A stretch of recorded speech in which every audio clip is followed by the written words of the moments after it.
jawab dan posisi. Maka kata tuannya itu kepadanya, "Baik sekali perbuatanmu itu, hai hambaku yang baik dan setia. Engkau telah setia dalam perkara kecil, aku akan memberikan kepadamu tanggung jawab dalam perkara yang besar. Masuklah dan turutlah dalam kebahagiaan tuanmu." Matius 25 ayat 21. Alkitab pernah mengisahkan tentang dua orang anak muda yang pernah mendapat kesempatan yang luar biasa, yaitu menjadi raja. Namun rangkaian perjalanan hidup mereka, karya dan akhir hidup mereka sangat berbeda. Perbedaan itu juga sebenarnya sudah ditunjukkan sejak awal kisah hidup mereka. Ini adalah kisah tentang raja pertama dan kedua Israel, yaitu Saul dan Daud. 1 Samuel pasal 9 menceritakan bagaimana perjalanan Saul dimulai. Saul digambarkan berasal dari latar belakang keluarga yang relatif berkecukupan. Pada suatu hari, ayahnya menugaskan Saul untuk mencari anak keledai yang hilang dengan ditemani oleh bujang atau asistennya. Saat usaha pencarian di beberapa tempat belum berhasil, Saul memutuskan untuk pulang dan tidak menyelesaikan misinya. 1 Samuel pasal 9 ayat yang kelima. Untungnya bujangnya justru menahannya dan berhasil membujuk Saul yang sebelumnya terus-menerus punya alasan untuk berhenti. Dan perjalanan menyelesaikan misi penemuan keledai menjadikan Saul menemukan panggilan sebagai raja. Sementara tokoh Daud diperkenalkan sebagai anak dari keluarga dan lingkungan yang relatif sederhana.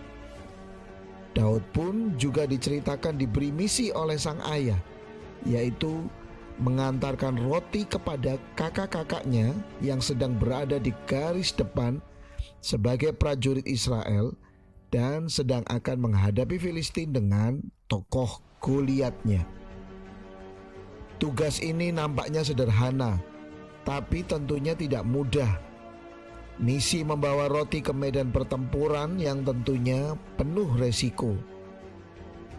Daud berhasil selesaikan misinya di lokasi dengan resiko tinggi. Bahkan momen ini membuat Daud hadapi tantangan sekaligus peluang yang baru, yaitu bertemu Raja Saul, kemudian bertempur dan mengalahkan Goliat. Saul yang di awalnya telah menunjukkan sikap tidak bertanggung jawab, pada akhirnya kita ketahui menjadi raja yang kompromistis terhadap berbagai misi atau kehendak Allah. Bahkan dalam kegagalannya pun, Saul masih terus berupaya menyalahkan keadaan atau tidak bertanggung jawab. Sementara Daud justru menunjukkan kualitas kebertanggungjawabannya dengan memimpin 400 orang bermasalah di Gua Adulam, dan rasa hormat kepada Saul yang terus berusaha membunuhnya. Dan juga Daud tidak mengelak dari tanggung jawab saat dirinya melakukan kesalahan.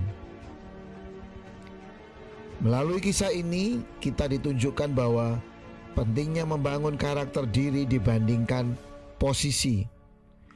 Kualitas karakter yang tidak dipersiapkan sejak awal sering berujung pada berbagai persoalan saat seseorang memiliki posisi.